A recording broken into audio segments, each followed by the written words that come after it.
Quantity में हमारे skin पे जाके काम करते हैं। बट वन मोर थिंग, अगर आपको एक्टिव इंग्रेडिएंट की नॉलेज ना हो, अगर आपको नहीं पता कि एक्टिव इंग्रेडिएंट कौन सी प्रॉब्लम पे कौन सा यूज़ होगा, जैसे मैंने बोला कि मोस्ट ऑफ द लोग विटामिन सी यूज़ करते हैं, उनको नहीं पता एग्जैक्टली विटामिन सी का यूज़ क्या है, उन्हें नहीं पता कौन से स्किन टाइप पे कौन सी प्रॉब्लम पे कौन से एक्टिव इंग्रेडिएंट यूज़ होंगे, तो वो डेफिनेटली ये मिस्टेक कर देते हैं। ठीक है, तो अगर ये मिस्टेक हो रही है कि आपको नहीं पता एक्टिव इंग्रेडिएंट होते क्या हैं, आपको नहीं पता एक्टिव इंग्रेडिएंट कौन सी प्रॉब्लम पे कौन सा यूज़ करना है और आप वो यूज़ करोगे, तो डेफिनेटली स्किन पे प्रॉब्लम होगी। वन मोर थिंग, हम लोगों को जैसे मैंने बोल दिया एक्टिव इंग्रेडिएंट स्पीड से जाके आपकी स्किन पे काम करते हैं। ठीक है, आप कई लोग क्या करते हैं, एक्टिव इंग्रेडिएंट का जो क्वांटिटी है, किसी में 1% है, किसी में 5% है, किसी में 10% है, तो कई लोग क्या करते हैं ज़्यादा वाला एक्टिव इंग्रेडिएंट लेना शुरू कर देते हैं। अगर आपने लिमिट से ज़्यादा भी अपनी स्किन पे कोई चीज़ लगाई, आई डोंट नो मैं क्यों ज़्यादा को ज़्यादा बोलने लगी हूँ, बट इट्स ओके। ठीक है, तो अगर मैं कोशिश करूँगी, तो अगर आप अपनी स्किन पे कोई भी चीज़ लिमिट से ज़्यादा लगाओगे तो डेफिनेटली वो आपकी स्किन पे डैमेज करेगी। ठीक है, तो अगर आप ये मिस्टेक्स करोगे, आपको नॉलेज नहीं होगी, आप डायरेक्ट शुरू कर दोगे, तो आप समझ रहे हो वो आप ब्यूटी एक्सपर्ट कभी नहीं बन पाओगे। तो एक सबसे पहले आपको जिस चीज़ की नॉलेज होनी चाहिए, that is your active ingredient knowledge. Second चीज़ जो आपको पता होनी चाहिए, दैट इज़ योर कितनी क्वांटिटी में लगाना है। ठीक है, अगर आपको ये सब सेटल्ड पता होगा तो आप उसको अच्छे से कर पाओगे। तीसरी चीज़, द मोस्ट इम्पॉर्टेंट चीज़, जैसे कि मैंने आपको कल बताया था कि आपको सबसे इम्पॉर्टेंट जो चीज़ पता होनी चाहिए, दैट इज़ आपको स्किन को एनालाइज करना आना चाहिए, आपको प्रॉब्लम को एनालाइज करना आना चाहिए। अगर ये दो चीज़ें एनालाइज ही नहीं कर पाओगे तो क्या आप किसी को भी कोई भी एक्टिव इंग्रेडिएंट की नॉलेज दे पाओगे? I don't think so. अगर आप इसको एनालाइज नहीं करके सीधे आप बोलते हो कि हाँ ये बहुत अच्छा है, ये इस प्रॉब्लम पे जाएगा, तो वो कभी भी काम नहीं करेगा। समझ में आया? यहाँ तक सबको क्लियर हो गया? Give me a thumbs up, then I will start.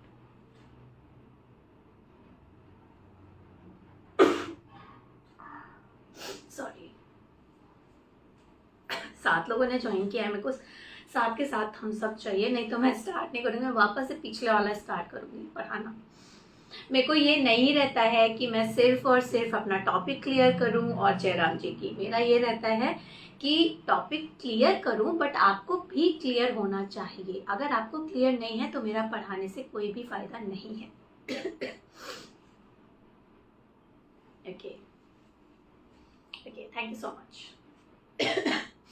Monika ji ने 2 दे दिए, ऐसा ना हो कोई ना दे, मैम वहीं अटकी रहे तो मेरा भी 2 में काउंट हो जाए।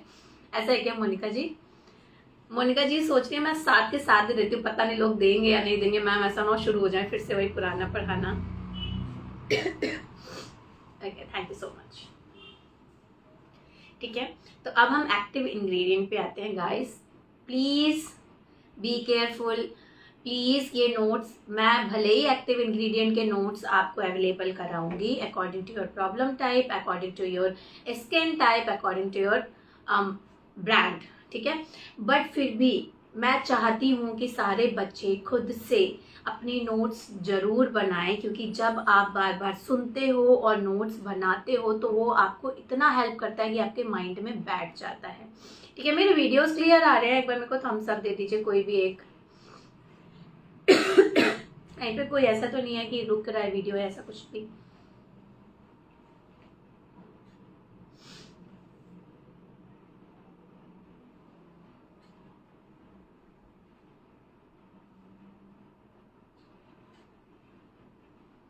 कोई भी एक इंसान मेरे को बता दीजिए वीडियो सही आ रहा है।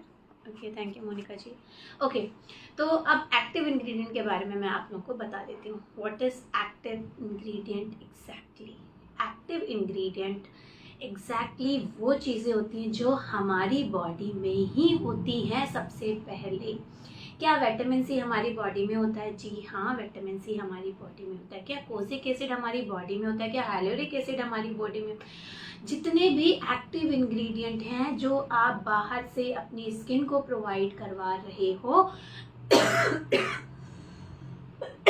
वो एग्जैक्टली आपकी बॉडी में ही होते हैं, ठीक है।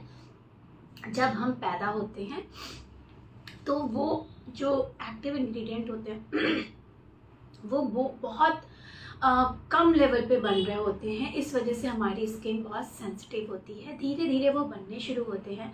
तो जैसे ही हम 1 साल क्रॉस करते हैं वो बहुत अच्छे से बन जाते हैं। जैसे ही आप एक एज में आते हो, ठीक है, जैसे ही आपने 5-6 क्रॉस किया, वो अच्छे से बन गए, तभी बोला जाता है कि एक्टिव इंग्रेडिएंट की नीड्स आपको 20 तक नहीं होती, क्योंकि 20 तक एग्जैक्टली आपकी बॉडी में एक्टिव इंग्रेडिएंट रहते हैं। आपके कम नहीं होते, जितनी क्वांटिटी में आपको रिक्वायर्ड है उतनी क्वांटिटी में आपके पास अवेलेबल होते हैं। तो अगर 20 की एज है, 25 की एज है, किसी किसी की 30 की एज तक वो कंटिन्यू होते हैं, अच्छे से चलते हैं। तो ऐसा नहीं है कि आपने बस ब्राइड आई, वो 18 साल की है, 20 साल की है, आप उनको सीधे बोल दो एक्टिव इंग्रेडिएंट आपके लिए रिक्वायर्ड है। ऐसा नहीं होता। एक्टिव इंग्रेडिएंट एक एज तक हमारी बॉडी में अच्छे से काम करते हैं। अब इन द केस मान लीजिए मैं हूँ, ठीक है, अब मेरे एक्टिव इंग्रेडिएंट में कोई एक्टिव इंग्रेडिएंट कम होगा तो सेम एज इट इज मुझे वही प्रॉब्लम होनी चालू हो जाएगी। मान लीजिए इन द केस मेरे हैलोरिक एसिड कम होगा, हैलोरिक एसिड की वजह से मुझे रिंकल्स आएंगी। तो आपने मोस्ट ऑफ द लोग को देखा होगा 30 की एज में आने के बाद उनको रिंकल्स आने शुरू होते हैं। द रीजन इज व्हाट, उनको हैलोरिक एसिड, रेटिनॉल बनने बंद हो जाते हैं, कम हो जाते हैं, मॉइस्चर कम हो जाता है, जिसकी वजह से ये प्रॉब्लम होती है। पानी देना प्लीज। ठीक है, यहाँ तक सबको क्लियर हो गया? यहाँ तक किसी को कोई डाउट है? तो ये एक्टिव इंग्रेडिएंट जो आप लोग को डाउट होते हैं ना कि एक्टिव इंग्रेडिएंट क्या है, एग्जैक्टली एक्टिव इंग्रेडिएंट वो चीज़ है जो आपकी बॉडी में पहले से अवेलेबल हैं। हम एक्स्ट्रा बेसिस पे उन्हें बाय थ्रू द कॉस्मेटिक अपनी स्किन में डालते हैं या प्रोवाइड कराते हैं।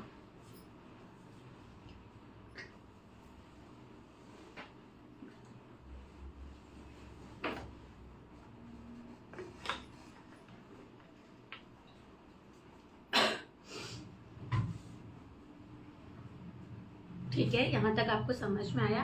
अब हम शुरू करते हैं एक्टिव इंग्रेडिएंट के बारे में जानना। ठीक है, as I told you before, जैसे कि मैंने कल की क्लास में भी बताया था कि सबसे ज़्यादा प्रॉब्लमैटिक स्किन होती है ऑयली स्किन। ठीक है, कौन कौन सी प्रॉब्लम होती है ऑयल पे? एक तो सबसे ज़्यादा ऑयल प्रोड्यूस होता है, जो कि सबसे बड़ा कारण होता है, जिसकी वजह से पोर्स ज़्यादा ओपन होने शुरू होते हैं, जिसकी वजह से प्रॉब्लम्स ज़्यादा क्रिएट होती है आपकी स्किन पे। ठीक है, तो आपकी ऑयली स्किन पे सबसे बड़ा प्रॉब्लम होता है ओपन पोर्स का, ऑयल रिड्यूस होने का। तो कौन सा ऐसा एसिड है जो आपकी बॉडी से कम हुआ, या फिर कौन सा ऐसा एसिड है जिसको ऑयल पसंद है और वो ऑयल को एब्जॉर्ब कर सकता है? तो that is your salicylic acid. ठीक है, अगर सैलिसिलिक एसिड आप यूज करते हैं तो ऑयली स्किन को काफ़ी हद तक ऑयल कंट्रोल करने में हेल्प मिलती है। अगर ऑयल कंट्रोल नहीं होगा तो आपको एक्ने का प्रॉब्लम, पिंपल का प्रॉब्लम कम होगा। तो इन दी केस अगर आपको ऑयली स्किन है, ऑयली स्किन के साथ साथ एक्टिव एक्ने है। What is active acne? Active acne का मतलब होता है एक्टिव पिंपल या active acne. Wait answer please, AC मत कर। ठीक है, what is active acne, what is, ठीक है, तो एक्टिव एक्ने का मतलब होता है जो एक्ने में दर्द हो रहा हो, जो पिंपल्स में दर्द हो रहा हो, आपको रेड कलर का दिखेगा, आपको उसमें पस दिखेगा। जब तक उसमें दर्द हो रहा है, आप टच करो और दर्द हो रहा है, इट मीन्स दैट वो पिंपल आपका एक्टिव है। ठीक है, तो एक्टिव एक्ने जब तक रहेगा तो उसमें हम सैलिसिलिक बेस एसिड्स यूज करते हैं। ठीक है, आप चाहें तो उसको यूज कर सकते हैं एज लाइक आपके फेस वॉश के थ्रू या फिर आपके सीरम के थ्रू। अब बात आती है कि पिंपल्स को काफी हद तक खत्म करने में ये काम करता है सैलिसिलिक एसिड। ठीक है, मतलब आपका अनवांटेड जो आपको नीड नहीं है वो ऑयल काफी हद तक वो क्योंकि सैलिसिलिक एसिड और ग्लाइकोलिक एसिड ऐसे एसिड हैं जिनको ऑयल पसंद है, तो वो ऑयल को खींचते हैं। ठीक है, तो आप जब ऑयल खींचेंगे, ऑयल प्रोड्यूस नहीं होगा तो डेफिनेटली आपको क्या नहीं होगा, आपको एक्ने कम आएंगे। ठीक है, डेफिनेटली आपकी ऑयल कम प्रोड्यूस होगा अनवांटेड, जो आपकी स्किन को नहीं चाहिए। ठीक है, तो इससे आपके काफी हद तक आप क्या रोक सकते हो, अपने पिंपल्स को रोक सकते हो, अपने ऑयल को रोक सकते हो।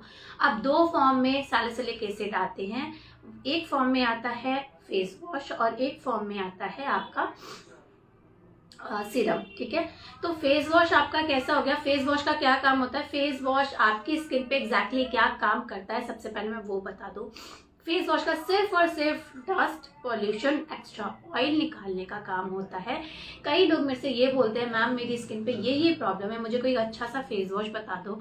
अगर किसी को बहुत ज़्यादा प्रॉब्लम है तो वो फेस वॉश के थ्रू वो प्रॉब्लम को ख़त्म नहीं कर सकता, क्योंकि आप फेस वॉश करते हो और उसको, जो आपने फेस वॉश लगाया उसको आप क्या करते हो, हटा देते हो, तो वो कितना ही काम करेगा आपकी स्किन पे। Just try to understand that. तो फेस वॉश का काम बहुत थोड़ा होता है हमारी स्किन पे। तो अगर आपको थोड़ा बहुत प्रॉब्लम है तो दैट्स फाइन, तो आप फेस वॉश से काम चला सकते हो। बट अगर आपको बहुत ज्यादा प्रॉब्लम है तो फेस वॉश काम नहीं करेगा। ठीक है, जैसा मैंने बताया कि सैलिसिलिक एसिड का काम क्या होता है, ऑयल को कंट्रोल करना और आपके पिंपल्स को काफी हद तक कंट्रोल में रखना। यहाँ तक सबको क्लियर हो गया। अब एक और एसिड है जिसको पसंद है ऑयल, बट बहुत थोड़ी क्वांटिटी में। ठीक है, बहुत ज्यादा नहीं, बहुत थोड़ी सी क्वांटिटी में एक और एसिड है जिसको पसंद है, that is your glycolic acid. ठीक है, चलिए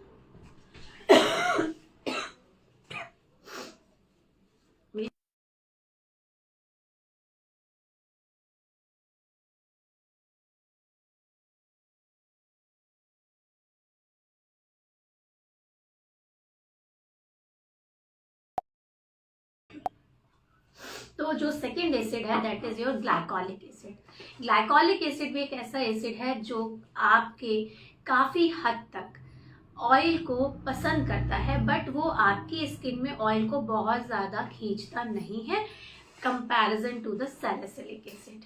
ठीक है, सैलिसिलिक एसिड, ग्लाइकोलिक एसिड दोनों ही ऐसे एसिड हैं जो काफी हद तक ऑयली स्किन को पसंद होते हैं, क्योंकि वो ऑयल को कम करने का काम करते हैं। बट ग्लाइकोलिक एसिड का एग्जैक्टली ये काम नहीं है कि वो आपकी स्किन से बहुत ज्यादा ऑयल को खत्म करे, थोड़ा बहुत। ठीक है, 1 और 2%। ठीक है, अभी मैं बताती हूँ सैलिसिलिक एसिड को यूज किया जाता है एक्टिव पिंपल्स पे। ठीक है, जो पिंपल्स एक्टिव हैं, एक्टिव पिंपल्स को सब समझ गए। अगर पिंपल में दर्द हो रहा है, पिंपल में पस है, तो फिर वो एक एक्टिव पिंपल होता है। बट अगर आपको पिंपल की स्किन रह गई है, ठीक है, जैसे आपने देखा है पिंपल खत्म हो जाता है, कोई दर्द नहीं, कुछ नहीं, बट आपने देखा है कुबरापन रह जाता है या फिर स्कार्स रह जाते हैं। ठीक है, या फिर आपको किसी टाइप का भी पिंपल का आपको ऐसा लगता है कि मार्क छूट गया है, तो फिर आप यूज करते हो ग्लाइकोलिक एसिड। ठीक है, मोस्ट ऑफ द टाइम आपको ध्यान रखना है कि 1 और 2% तक ग्लाइकोलिक एसिड को पसंद है आपका ऑयल, तो वो भी थोड़ा बहुत ऑयल खींचता है। बट कंपैरिजन सैलिसिलिक एसिड के ग्लाइकोलिक एसिड थोड़ा कम आपका ऑयल खींचता है। तो यहाँ तक सबको समझ में आ गया, सैलिसिलिक एसिड आपका काम करता है ऑयल को खींचने में और ग्लाइकोलिक एसिड आपका काम करता है आपकी डेड स्किन को हटाने में। ठीक है, दोनों ही ऑयली फ्रेंडली हैं, तो it means that oily skin पे ज़्यादा अच्छे से काम करते हैं कंपैरिजन और स्किन के। बट क्या ये और स्किन पे लगाए नहीं जाएंगे? अगर मान लो किसी को ड्राई स्किन है, ठीक है, अगर इन दी केस किसी की ड्राई स्किन है और अगर उसको पिंपल आ रहे हैं, अब पिंपल को तो खत्म करने का काम किसका है? सैलिसिलिक एसिड का। अब सैलिसिलिक एसिड तो मैंने बता दिया कि आपको ऑयली स्किन पे लगाना है। ठीक है, फिर इसको ड्राई स्किन को कैसे खत्म करेंगे? तो मैंने इसीलिए बोला कि हर इंसान को क्वांटिटी का लेवल पता होना चाहिए। अगर आपकी ऑयली स्किन है तो आप सैलिसिलिक का सीरम यूज करोगे, सैलिसिलिक का फेस वॉश भी यूज कर सकते हो। बट अगर आपको ड्राई स्किन है तो आपको थोड़ी क्वांटिटी में चाहिए अपना सैलिसिलिक एसिड, तो आप फेस वॉश के थ्रू यूज करोगे। यहाँ तक सबको समझ में आया कि एक क्वांटिटी, एक में क्या है एक्टिव इंग्रेडिएंट ज़्यादा है, वो होता है सीरम, जिसमें डायरेक्ट एक्टिव इंग्रेडिएंट होते हैं, बट एक में थोड़ी क्वांटिटी में एक्टिव इंग्रेडिएंट होते हैं, उसमें और फॉर्मूलाज लगाए जाते हैं। तो अगर उसमें फॉर्म होगा, ठीक है, या फिर कोई ऐसा फॉर्मूला जरूर होगा एक्टिव इंग्रेडिएंट के क्वांटिटी के हिसाब से, तो आप क्या करोगे, तो सैलिसिलिक बेस्ड फेस वॉश को यूज करोगे आपके ड्राई स्किन पे, और सैलिसिलिक सीरम को यूज करोगे आप अपने ऑयली स्किन पे। Is that clear? यहाँ तक सबको समझ में आया?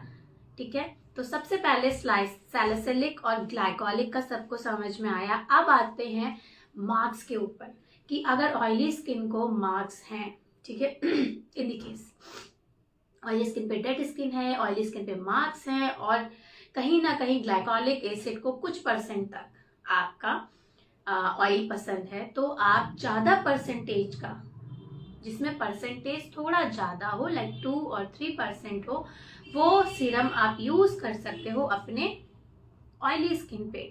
बट जिसमें थोड़ा परसेंटेज कम हो, लाइक 0.1, 0.2, 0.3 या 1, तो ऐसे सीरम्स आप यूज कर सकते हो अपने ड्राई स्किन पे, ठीक है, क्योंकि थोड़ी मात्रा में उसको पसंद है। बट सैलिसिलिक को बहुत ज़्यादा मात्रा में पसंद है ऑयल, तो सैलिसिलिक अगर आपने सीरम यहाँ पे अप्लाई कर दिया ड्राई स्किन पे, तो ड्राई स्किन बहुत ज़्यादा ड्राई हो जाएगी। बट ग्लाइकोलिक एसिड को 1 और 2% पसंद है, तो आप ज़्यादा मात्रा में लगाओगे। लेकिन क्योंकि आपको स्कार्स खत्म करने हैं, आप उसका एक क्रीम फॉर्मूला से नहीं खत्म कर सकते हो, तो आपको एक सीरम यूज करना पड़ेगा ग्लाइकोलिक का, तो आप 0.03 इतने परसेंटेज में आप इधर ग्लाइकोलिक एसिड यूज कर सकते हो ड्राई स्किन के लिए। यहाँ तक सबको समझ में आ गया? Give me a thumbs up.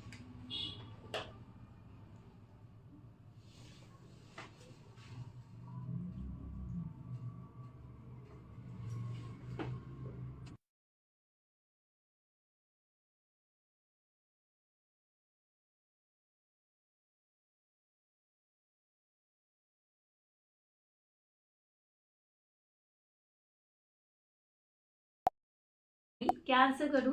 पहले क्वेश्चन तो आपको समझ में आ गया, ग्लाइकोलिक और सैलिसिलिक एसिड का समझ में आ गया। These are very useful acids, ठीक है, बहुत ज़्यादा यूज में आने वाली एसिड्स ये दोनों मानी जाती हैं। आप आ जाते हैं और कुछ एसिड्स के बारे में जानने के लिए, तो मैं आपको सबसे पहले बता देती हूँ acids, that is your vitamin C, ठीक है। आपको मैंने सबसे पहले बता दिया कि कौन सी स्किन पे, ठीक है, यूज होता है सैलिसिलिक, तो ऑयली स्किन पे यूज होता है। अब मैं एक विटामिन, चलिए छोड़िए, विटामिन सी के बारे में मैं बाद में बताऊंगी। आपको अगर अच्छे से याद रखना है तो आप समझिए ऑयली स्किन पे सैलिसिलिक, ग्लाइकोलिक। अब आ जाते हैं ड्राई स्किन पे, तो ड्राई स्किन पे हमको कौन से सीरम्स यूज करने चाहिए। तो ड्राई स्किन एक ऐसी स्किन होती है जिसपे सीरम्स एग्जैक्टली काम नहीं करते, अगर आप अपना स्किन टाइप बदलने वाले हो। मतलब अगर, जैसे मैंने बोला ना कि अगर आपकी ऑयली स्किन है तो आप सैलिसिलिक यूज करो, ऑयल को कंट्रोल करेगा, तो इट मीन्स दैट आपका तो काम हो गया। लेकिन अगर आपकी ड्राई स्किन है तो कई लोग बोलते हैं हाइलोरिक एसिड यूज करो, रेटिनॉल यूज करो। एग्जैक्टली आपके स्किन का टेक्सचर बदलने में ये दोनों चीजें बिल्कुल भी काम नहीं करती, ठीक है। आप हाइलोरिक एसिड लगाओगे, हाइलोरिक एसिड आप ऑयली स्किन पे भी लगा सकते हो। आप रेटिनॉल लगाओगे, रेटिनॉल आप ऑयली स्किन पे भी लगा सकते हो, क्योंकि हाइलोरिक एसिड का काम होता है आपकी बॉडी में या आपकी स्किन में जो भी सेल्स हैं उनमें वाटर लेवल को मेंटेन करना, और रेटिनॉल का काम होता है वाटर लेवल को थोड़ा सा हाइड्रेट रखना, ठीक है।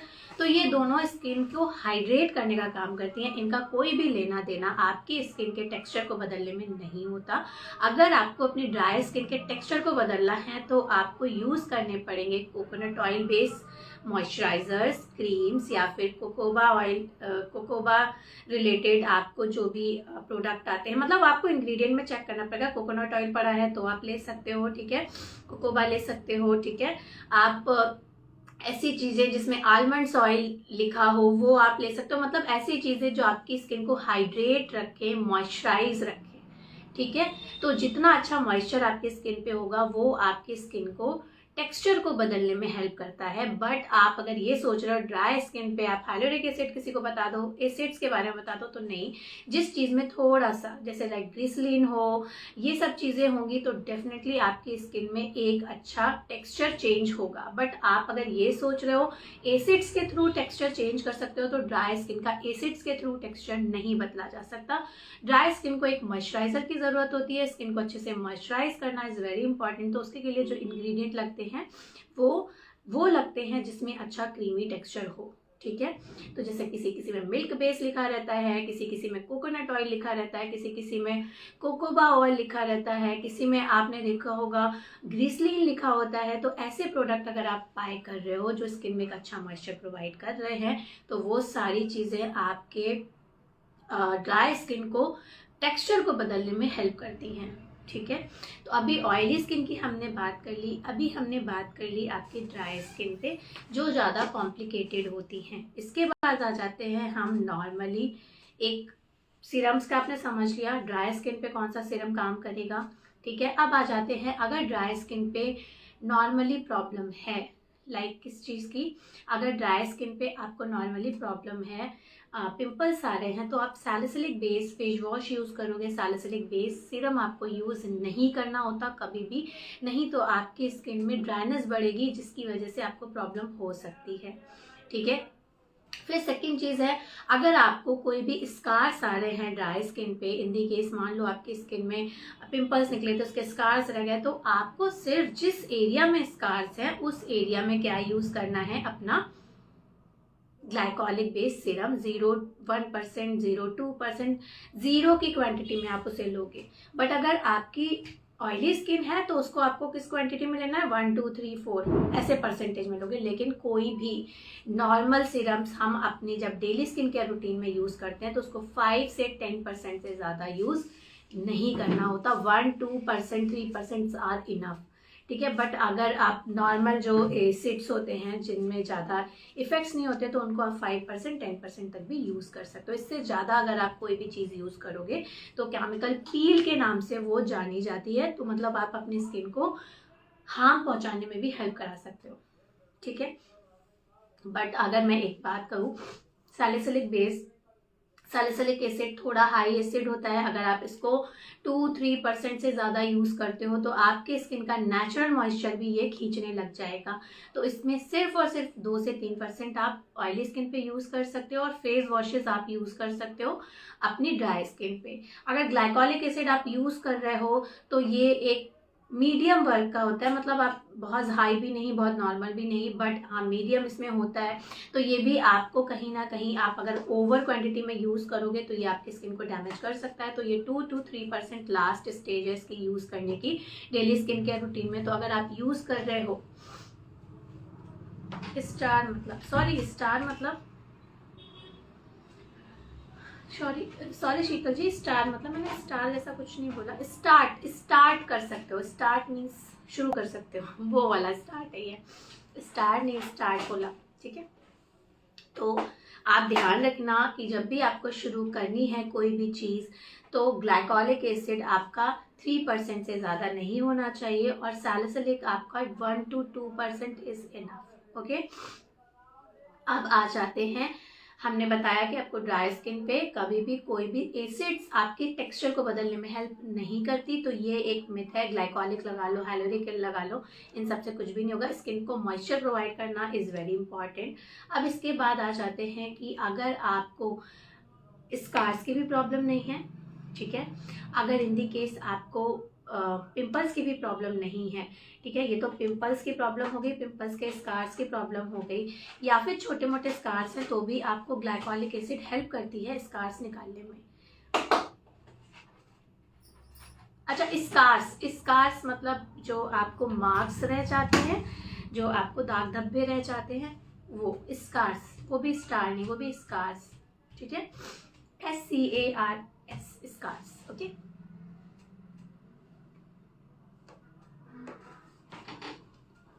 ठीक है, यहां तक समझ में आया।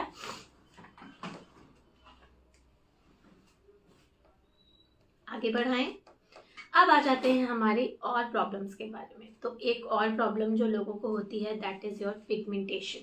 ठीक है, अब पिगमेंटेशन या नॉर्मली अनइवन स्किन टोन में आपने एक बहुत ज़्यादा नाम सुना होगा, नियासिनामाइड। ठीक है, किस किस ने नाम सुना है नियासिनामाइड? चीखते चीखते सॉरी, रेज योर हैंड जिसने सुना है, just raise your hand guys, जिसने नियासिनामाइड सुना है। ओके, मुझे लगता है सभी ने सुना होगा।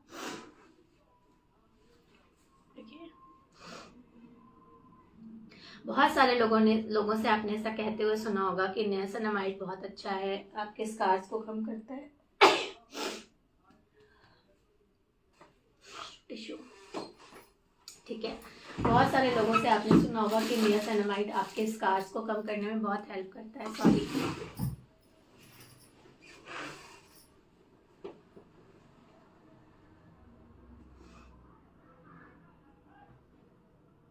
ओके, तो जिसको भी ये लगता है कि नियासिनामाइड आपके स्कार्स को कम करने में हेल्प करता है, नियासिनामाइड का काम होता है आपकी किसी भी चीज़ को मेंटेन रखना। इन द केस अगर आपको कोई भी प्रॉब्लम नहीं है आपकी स्किन पे और आप नहीं चाहते कि उस पर कोई और प्रॉब्लम आए, तो आपकी किसी भी एक्टिविटी को वो मेंटेन रखने का काम करती है। तो नियासिनामाइड का काम होता है इन द केस आप कुछ नया शुरू करने वाले हो तो आपकी स्किन को उसके लिए प्रॉपर प्रिपेयर करना। ठीक है, ऐसा नहीं है नियासिनामाइड का कुछ काम नहीं है, कुछ लोग ऐसा भी बोलते हैं नियासिनामाइड का कुछ काम ही नहीं है और कुछ लोग बोलते हैं नियासिनामाइड का बहुत काम है। तो नियासिनामाइड का काम होता है अगर इन द केस आपको कोई भी प्रॉब्लम नहीं है, आपकी स्किन पे कोई प्रॉब्लम नहीं है और आप चाहते हो अगर थोड़ी बहुत प्रॉब्लम शुरू हुई है, अब आप चाहते हो नहीं आगे हो, उसको मेंटेन रखना है, तो आप नियासिनामाइड से शुरू कर सकते हो। या फिर अगर आपको कोई भी दूसरे एक्टिव इंग्रेडिएंट शुरू करने हैं तो आप नियासिनामाइड से अपनी स्किन को प्रिपेयर कर सकते हो, क्योंकि कोई भी चीज़ आप एकदम से हाई भी नहीं दे सकते अपनी स्किन पे। ठीक है, तो मेंटेनेंस का काम बहुत अच्छा करता है नियासिनामाइड। नियासिनामाइड थोड़े बहुत स्कार्स को मेंटेन करने का काम करता है। मतलब थोड़ा बहुत होगा, थोड़ा बहुत दाग धब्बा होगा तो दैट्स फाइन, वो उसको निकालेगा थोड़ा बहुत। लेकिन अगर बहुत ज़्यादा कोई प्रॉब्लम होगी या फिर आपकी स्किन पे आपको ऐसा लगता है किसी चीज़ की रिक्वायरमेंट है, तो नियासिनामाइड बहुत ज़्यादा उससे उम्मीद आप नहीं कर सकते हो। वो एक लिमिट में ही आपकी प्रॉब्लम को ख़त्म करता है, बहुत ज़्यादा नहीं करता। बट अगर आपको किसी चीज़ को मेंटेन करना है तो नियासिनामाइड उसे मेंटेन करता है। लाइक अगर आप चाहते हो, जैसे अगर मेरा भी कोई स्कार्स नहीं है और मैं चाहती हूँ ये स्कार्स ना भी पड़े, स्किन में भी बहुत ओवर चीज़ें मुझे यूज़ नहीं करनी, मेरी स्किन को सूट भी नहीं करती बहुत सारी चीज़ें, और मुझे यही ग्लो मेंटेन करना है, मैं नहीं चाहती मुझे और कोई प्रॉब्लम्स हो, ठीक है, मेरी चीज़ें बैलेंस चले, तो मैं नियासिनामाइड यूज़ कर सकती हूँ। तो नियासिनामाइड एक ऐसा सीरम है जो सबसे फ्रेंडली सीरम है, जिसको लोग यूज़ करके अपनी स्किन को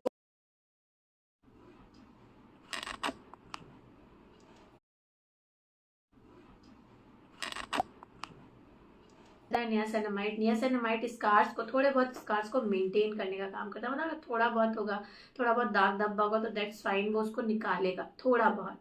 लेकिन अगर बहुत ज़्यादा कोई प्रॉब्लम होगी या फिर आपकी स्किन पे आपको ऐसा लगता है किसी चीज़ की रिक्वायरमेंट है, तो नियासिनामाइड बहुत ज़्यादा उससे उम्मीद आप नहीं कर सकते हो। वो एक लिमिट में ही आपकी प्रॉब्लम को ख़त्म करता है, बहुत ज़्यादा नहीं करता। बट अगर आपको किसी चीज़ को मेंटेन करना है तो नियासिनामाइड उसे मेंटेन करता है। लाइक अगर आप चाहते हो, जैसे अगर मेरा भी कोई स्कार्स नहीं है और मैं चाहती हूँ ये स्कार्स ना भी पड़े, स्किन में भी बहुत ओवर चीज़ें मुझे यूज़ नहीं करनी, मेरी स्किन को सूट भी नहीं करती बहुत सारी चीज़ें, और मुझे यही ग्लो मेंटेन करना है, मैं नहीं चाहती मुझे और कोई प्रॉब्लम्स हो, ठीक है, मेरी चीज़ें बैलेंस चले, तो मैं नियासिनामाइड यूज़ कर सकती हूँ। तो नियासिनामाइड एक ऐसा सीरम है जो सबसे फ्रेंडली सीरम है, जिसको लोग यूज़ करके अपनी स्किन को एटलीस्ट अपनी स्किन को कैसा रख सकते हैं, हाइड्रेट रख सकते हैं, अपनी स्किन को एटलीस्ट क्या कर सकते हैं, मेंटेन रख सकते हैं। ठीक है, अगर आपको किसी चीज़ की ज़रूरत नहीं है तो आप नियासिनामाइड यूज़ कर सकते हैं। जैसे किसी को नहीं समझ में आता हम कौन सा सीरम यूज़ करें, तो नियासिनामाइड से कोई साइड इफेक्ट नहीं है, आप यूज़ कर सकते हैं।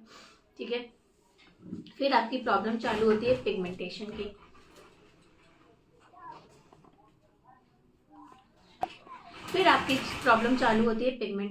पिगमेंटेशन, ठीक है, सबकी बहुत बड़ी प्रॉब्लम है पिगमेंटेशन। पिगमेंटेशन का इलाज नहीं है, पिगमेंटेशन समझ नहीं आ रहा कैसे ख़त्म करें, पिगमेंटेशन कैसे जाएगा। तो जैसे कि मैंने कल बता दिया कि पिगमेंटेशन जाने के बाद वापस नहीं आएगा, इसकी कोई गारंटी नहीं होती। पिगमेंटेशन 100% चला जाएगा, इसकी भी गारंटी नहीं होती। पिगमेंटेशन सिर्फ और सिर्फ 70 to 80% जाने की गारंटी होती है। ठीक है, तो अब हम आ जाते हैं पिगमेंटेशन को ख़त्म करने के लिए कौन सा सीरम यूज़ होता है। ठीक है, एक तो थोड़ा बहुत है तो आप नियासिनामाइड से शुरू कर सकते हैं। नियासिनामाइड पहले 5%, फिर 10%। नियासिनामाइड क्योंकि बहुत फ्रेंडली है, बहुत ऐसा है कि आपकी स्किन को हार्म नहीं करता, तो आप 5% से शुरू कर सकते हैं। समझिए, बाकी सबको मैंने बोला कम से शुरू करना है, बट नियासिनामाइड को मैंने बोला 5% से शुरू करेंगे। आप किसी में भी देखेंगे नियासिनामाइड 5%, 10% तक भी अवेलेबल होते हैं, वो केमिकल पील नहीं कहलाते।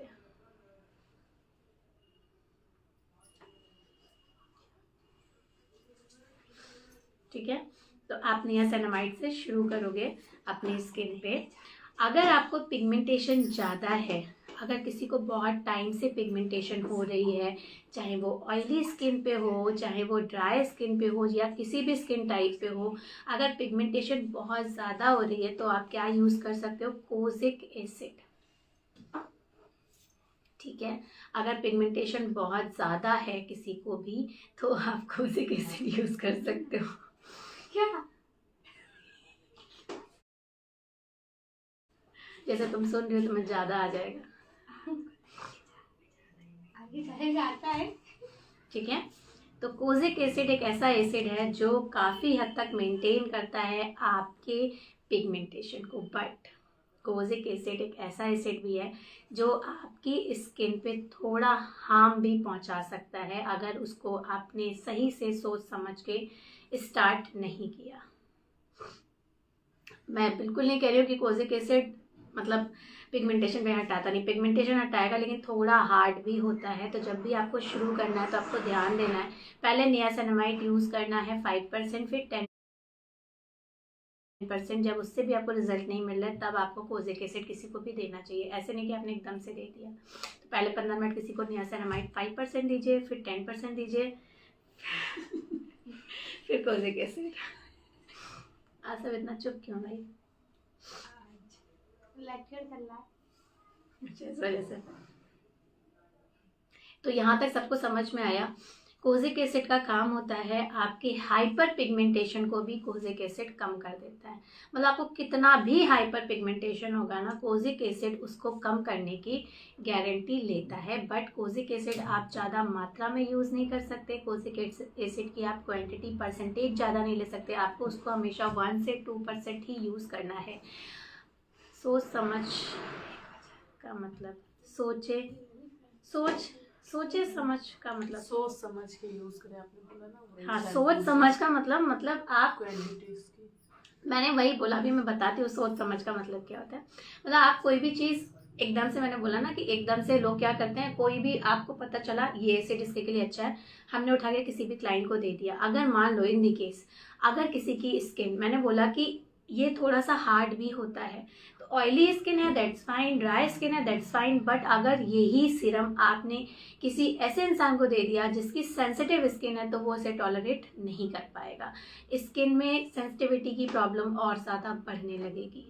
ठीक है, तो अगर किसी को दैट्स फाइन, अगर किसी की नॉर्मल स्किन है आप उसे दे सकते हो, अगर किसी की ऑयली स्किन है आप दे सकते हो, अगर किसी की ड्राई स्किन है बट सेंसिटिव नहीं है तो उसे भी आप दे सकते हो। बट अगर किसी की स्किन थोड़ी भी सेंसिटिव होगी और हमने उसे कोजिक एसिड दिया तो डेफिनेटली वहाँ पे प्रॉब्लम क्रिटिकल हो सकती है, उनको सेंसिटिव स्किन का प्रॉब्लम बढ़ सकता है। तो कोजिक एसिड बहुत अच्छे से स्पीड से काम करता है आपके पिगमेंटेशन पे, मगर आप किसी भी स्किन टाइप पे उसे नहीं लगा सकते। सैलिसिलिक का ऐसा नहीं है, ग्लाइकोलिक का ऐसा नहीं है। सैलिसिलिक को आपको ध्यान रखना है कि आप फेस वॉश में दे दोगे, अगर ग्लाइकोलिक है तो फिर आप उसका कुछ परसेंटेज यूज कर सकते हो, लेकिन ये सेम चीज आप कोजिक एसिड में नहीं दे सकते। ठीक है, यहाँ तक सबको क्लियर हुआ? तो एक हमने प्रॉब्लम, जो सबसे बेसिक प्रॉब्लम होती है दैट इज अवर पिंपल और ऑयल। ठीक है, तो ये जो दो चीज़ें हैं, अगर ये दो चीज़ों की प्रॉब्लम आपको आ रही है तो आपको क्या यूज़ करना है। अगर आपकी ड्राई स्किन है तो आपको क्या यूज़ करना है। इन दी केस अगर आपको पिगमेंटेशन शुरू हुआ है तो आपको क्या यूज़ करना है। ठीक है। अगर आपको नॉर्मल मेंटेनेंस रखनी है अपनी स्किन पे तो आपको क्या यूज़ करना है, तो अगर आपको पिंपल्स है, ऑयली स्किन का प्रॉब्लम है तो आप सैलिसिलिक यूज़ करोगे। अगर आपको स्कार्स का प्रॉब्लम है, एक्ने स्कार्स का, या थोड़े ग्लाइकोलिक एसिड काफ़ी हद तक आपके पिगमेंटेशन पे भी काम करता है, क्योंकि स्किन को पील करता है वो, मतलब आपके डेड स्किन को निकालने का काम करता है, तो वो आप यूज़ कर सकते हो इफ़ यू वांट, बट वो इतनी स्पीड से काम नहीं करता जितनी स्पीड से आपका कोजिक एसिड काम करता है। तो वेरी फर्स्ट जो काम करेगा that is your salicylic acid आपके पिंपल्स पे, चाहे वो किसी भी टाइप का पिंपल हो उस पे काम करेगा। बट किस क्वांटिटी में यूज़ करना है, कैसे यूज़ करना है, उसका मैंने तरीका बता दिया। ग्लाइकोलिक आपकी कहीं ना कहीं डेड स्किन को रिमूव करने का काम करता है, तो जो भी डेड स्किन का मतलब आपकी स्किन पे कोई भी एक्स्ट्रा लेयर जो आ जाती है उसको हटाने का काम करता है, तो वो आप ग्लाइकोलिक एसिड यूज़ कर सकते हो। मतलब वो स्किन को पील करता है। अगर मान लो आपकी कुछ एक्स्ट्रा स्किन आई है, ठीक है, अब आप सिंपली समझिएगा, ग्लाइकोलिक एसिड अगर आपकी स्किन को पील करने का काम करता है, आपकी स्किन से स्कार्स को दूर करने का काम करता है, तो फिर हमें कोजिक एसिड की कहाँ नीड थी, फिर तो ग्लाइकोलिक एसिड ही काम कर लेगा, ऐसे तो दिमाग में आएगा। बट ऐसा नहीं होता। देखिए समझिए, अगर आपका पिगमेंटेशन, ठीक है, अगर आपका पिगमेंटेशन, मैंने बोला ग्लाइकोलिक एसिड का काम होता है आपकी डेड स्किन को निकालने का। अगर आपकी पिगमेंटेशन ऊपर लेयर से नहीं आई, यूवी रेसेस से नहीं आई, अगर ये लेयर आपकी अंदर ही अंदर बनी है वाइल थ्रू योर मेलानिन, ठीक है, तो आपके स्किन को पील करना जरूरी नहीं है। आपकी स्किन पील होगी फिर मतलब ऊपर की स्किन निकलेगी। ग्लाइकोलिक एसिड का काम होता है आपकी स्किन को निकालना, जहाँ पे रिक्वायरमेंट नहीं है उस स्किन को निकालना। लाइक अगर मुझे यहाँ पे मार्क है, स्कार्स हो गया, लाइक जो पिंपल निकलता है वो हमारी एक्स्ट्रा स्किन निकलती है, ठीक है, अब वो बैठेगा तो उसकी स्किन रह जाएगी, उसके स्कार्स जो होंगे वो भी एक्स्ट्रा होंगे, तो अगर आप उस पर भी ग्लाइकोलिक एसिड लगाओगे तो वो काम करेगा। बट अगर आपकी पिगमेंटेशन जो है वो अंदर की लेयर पे है, आपकी एक्स्ट्रा लेयर नहीं है, अब आप उस पर लगाओगे और वो डेफिनेटली वो स्कार्स को निकालेगा, आपके स्कार्स को काफ़ी हद तक दूर करने का काम करता है, बट स्किन को भी पील करेगा, तो सुपरफिशियल जो आपकी नेचुरल लेयर है वो भी निकलनी चालू हो जाएगी। तो उस सिनेरियो में आपको कोजिक एसिड यूज करना है।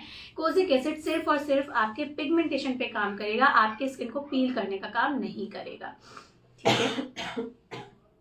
अब हमने जो एसिड्स कवर किए, that is your salicylic acid, that is your glycolic acid, and one more niacinamide acid and one more kojic acid, ठीक है। इसके बाद कौन से एसिड्स आते हैं जरा बताना। ये क्या पूछ लिया? सैलिसिलिक एसिड सैलिसिलिक हो गया, ग्लाइकोलिक हो गया, नियासिनामाइड हो गया, कोजिक एसिड हो गया। ये तो मैं बोल ही रही हूँ, सुन क्या रही हो? बस इतना ही है। हाइलोरिक एसिड, वाह, उसका बस इतना ही है। हाइलोरिक एसिड, हाइलोरिक एसिड अभी भी नहीं बताया मैंने, उसका यूज नहीं बताया। रेटिनॉल, हाँ। रेटिनॉल और ली, समझ गई मैं कितना याद है। इसके बाद मैं बात करती हूँ विटामिन सी की, the most popular acid in our India, vitamin C, जिसका सबने ही नाम सुना होगा। विटामिन सी का क्या काम होता है? कोई मुझे बताएगा विटामिन सी का क्या काम होता है? एवरीबॉडी, ऑफलाइन ऑनलाइन, कोई भी बताए। हैं? उसका बहुत ही काम होता है। विटामिन सी का कोई विशेष काम ही नहीं होता है। प्रॉब्लम ले जाता है। हाँ, थोड़ा तेज बोलो, कोई आपको वहां से मारने नहीं आ रहा। वो ये बोलना चाहते हैं हर एक प्रॉब्लम पे जाता है। हर एक प्रॉब्लम पे जाता है। अच्छा, आखिर क्या होता है विटामिन सी का काम? हर किसी को सूट नहीं करता। विटामिन सी आपके ग्लो के लिए काम करता है, स्किन वाइटनिंग के लिए काम करता है। विटामिन सी आपके ग्लो पे काम करता है। ऑयल कंट्रोल, विटामिन सी का काम ऑयल कंट्रोल करना नहीं होता। ऑयल कंट्रोल का कुछ लेना देना नहीं है विटामिन सी से। विटामिन सी का काम होता है आपके लेयर को से एक्सफोलिएट करता है वो स्किन को, ठीक है। जितनी भी डेड लेयर होती है उसको निकालने का काम करता है विटामिन सी, ठीक है। विटामिन सी किस में पाया जाता है? कोई मुझे बताएगा? संतरे। हाँ, ये पता था। और विटामिन सी पाया जाता है संतरे में, नींबू में, जितनी खट्टी चीजें होती हैं उनमें या तो लैक्टिक एसिड पाया जाता है या तो विटामिन सी। तो लैक्टिक एसिड किसमें पाया जाता है? लैक्टिक एसिड पाया जाता है उन चीजों में जो दूध से बनी होती हैं, जैसे कि दही, जैसे कि दूध में भी होता है। ठीक है, तो मैं आपको बताऊं, बहुत सारे लोगों को ऐसा हो गया, लैक्टिक एसिड और विटामिन सी को लोग कंपेयर करने लगे कि खट्टी चीज़ों में पाया जाता है लैक्टिक एसिड। बहुत सारे लोग ऐसा समझते हैं खट्टी चीज़ें जितनी भी हैं उनमें लैक्टिक एसिड पाया जाता है। ऐसा नहीं होता। लैक्टिक एसिड उन चीज़ों में पाया जाता है जो दूध से बनी है। ठीक है, वेरी गुड।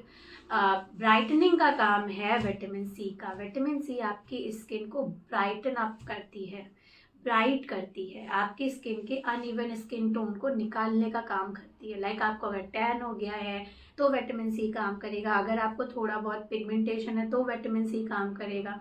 लेकिन क्योंकि इसका हैवी कंट्रोल है, क्योंकि ये नींबू से या इन सब चीज़ों से पाया जाता है जो ओवर खट्टी चीज़ें हैं, तो ये आपके स्किन को डैमेज करने का भी काम कर सकती हैं। बहुत सारे लोग ऐसे हैं जो विटामिन सी लगाते हैं जिनको छोटे छोटे दाने आ जाते हैं फेस पे ओवर क्वांटिटी में।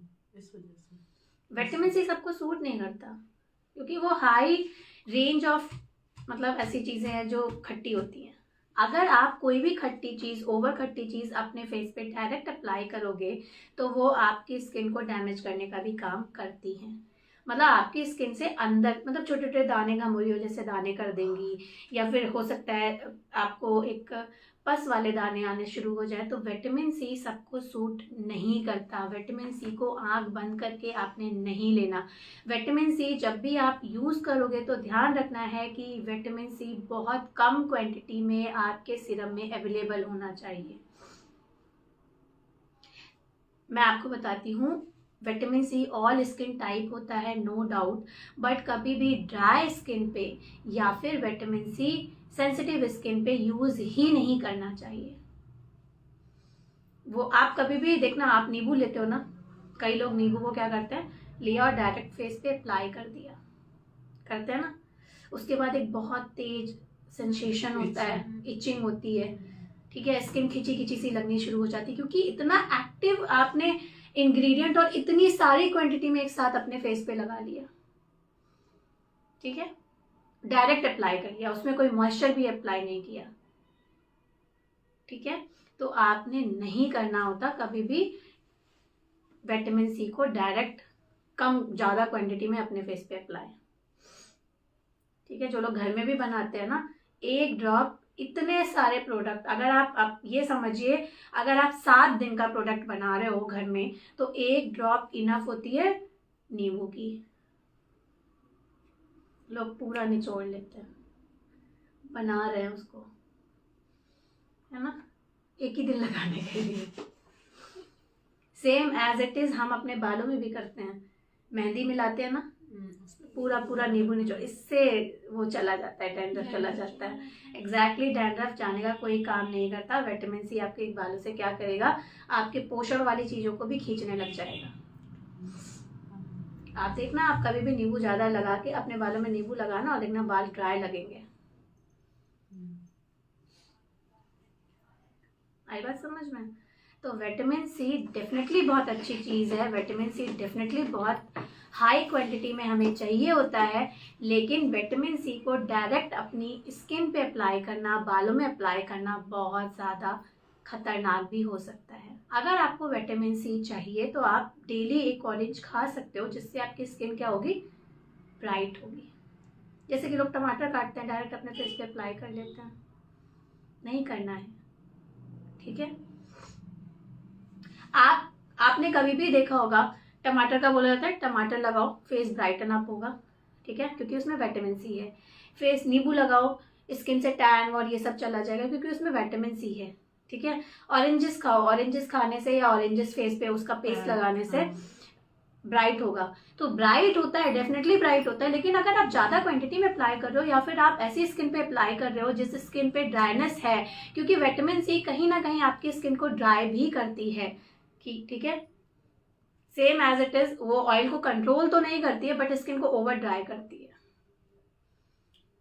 ऑयल को कंट्रोल करना एक अलग चीज़ हो गई, आप थोड़ा बहुत ऑयल खींच रहे हो, बट अगर कोई चीज़ ऑयल को ख़त्म ही कर दे रही है तो फिर क्या होगा, स्किन ओवर ड्राई होगी और सेंसिटिव स्किन और ज़्यादा बेकार हो जाएगी। सेंसिटिव स्किन पे और ज़्यादा सेंसेशंस स्टार्ट हो जाएंगे, स्किन बर्न होना स्टार्ट होगी, स्किन में इचिंग स्टार्ट होगी।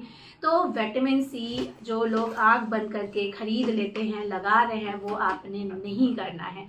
विटामिन सी सबसे पहले तो बहुत छोटी क्वांटिटी में आपको लेना है, 1% इनफ है, 1% 2%, इससे ज़्यादा तो यूज़ ही नहीं करिए, ठीक है।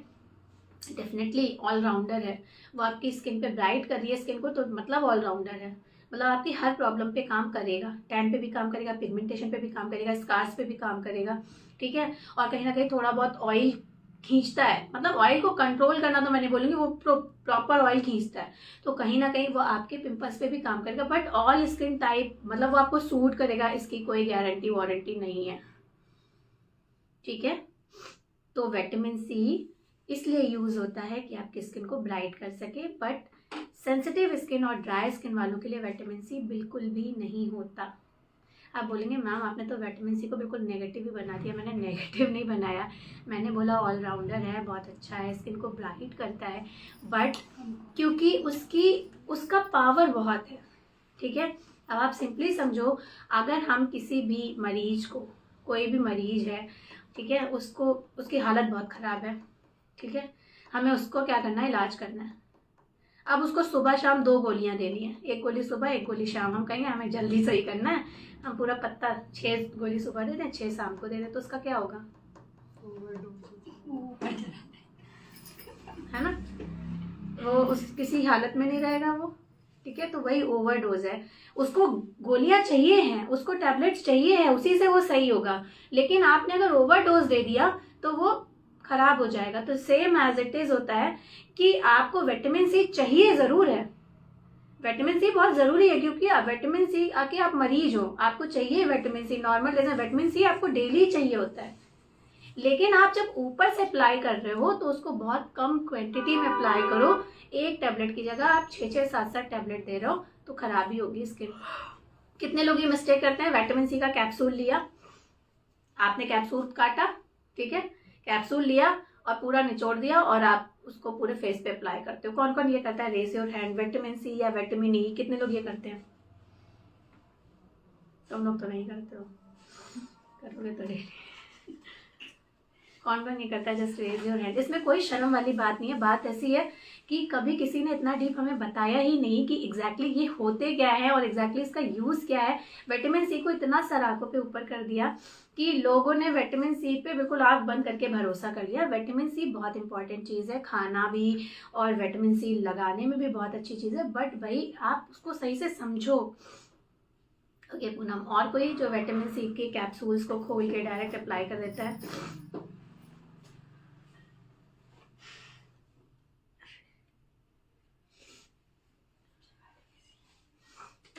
थोड़ी देर तो भी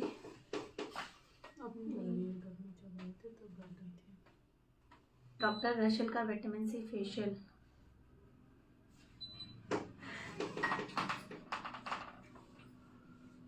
अगर आप फेशियल किट यूज़ कर रहे हो, परेशान होने की ज़रूरत नहीं है, उसमें बहुत लेस एक्टिव इंग्रेडिएंट डाले जाते हैं, सॉरी, ठीक है। मैंने बात की सिरम्स की, जो सिरम्स मार्केट में आए हैं और आप आँख बंद करके हर कोई उसे लगा रहा है, मैंने उनकी बात की है।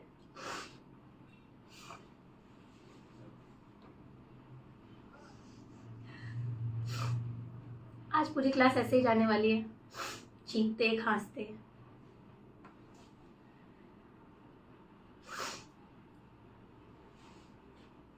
ओके, तो अभी विटामिन सी पे कोई कंफ्यूज नहीं होगा। विटामिन सी वो टैबलेट है जो सुबह शाम लेना बहुत ज़रूरी है, और विटामिन सी आप जैसे ले रहे हो वो डोसेस पता है कैसे हो रहा है, आप 1 टैबलेट की जगह 6-6 टैबलेट खा रहे हो। विटामिन सी अगर आपको लेना है तो आप सीरम्स की जगह, उनके के लिए अच्छा है जिनकी बहुत ऑयली स्किन है, उनके के लिए आप यूज़ कर सकते हो vitamin C as like serum.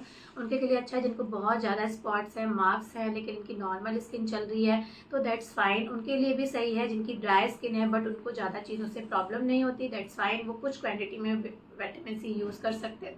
पर those who have over dry skin, those who have sensitive skin वो ये नहीं यूज कर सकते मैम। वाइटनिंग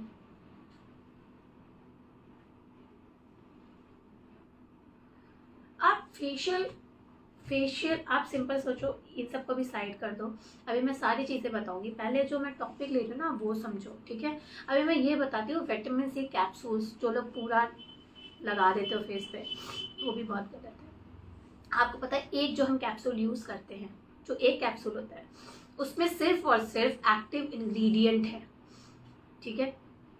सबसे पहले तो आप एक समझिए, जो ये 5-5, 10-10 रुपए में कैप्सूल्स आते हैं वो कभी भी यूज़ नहीं करने, एक अच्छी ब्रांड के कैप्सूल्स यूज़ करने हैं। दूसरी चीज़, क्योंकि एक्टिव इंग्रेडिएंट आपको इतने कम पैसे में नहीं मिल सकता। दूसरी चीज़ है, कैप्सूल्स के अंदर जो विटामिन सी, विटामिन ई होता है वो बहुत हाईली क्या है, एक्टिव इंग्रेडिएंट है। अब आपको नीड थी एक एक्टिव इंग्रेडिएंट, एक कैप्सूल आपके कम से कम 10 फेशियल के लिए होता है, और आप उसे यूज कर देते हो एक ही में, क्योंकि उसमें समझिए वो जो कैप्सूल्स आते हैं ना वो बेसिकली किस लिए आते हैं, आपकी किसी भी चीज को और ज्यादा एक्टिव करने के लिए। बट उसमें अगर आप इतना बड़ा कैप्सूल ले रहे हो ना तो एक ड्रॉप इनफ है आपके एक फेशियल के लिए, और आप लेते हो पूरा ले लिया और आपने पूरा सेम वही चीज कर दी, रिक्वायरमेंट थी इतने की और आपने लगा दिया इतना सारा, तो वो आपने नहीं करना। कोई भी कैप्सूल जब आप यूज करते हो 1 या 2 ड्रॉप इनफ होते हैं।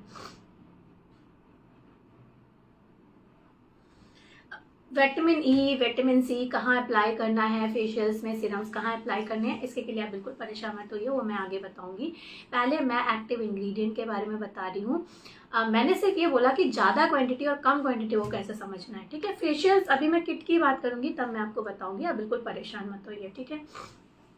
यहाँ तक आपको समझ में आ गया। अब हम बात कर लेते हैं लैक्टिक एसिड। मैंने किस किस को कवर किया, first one is your salicylic acid, second one is your glycolic acid, third one is your kojic acid, fourth one is your niacinamide, fifth one is vitamin C, and sixth is your lactic acid.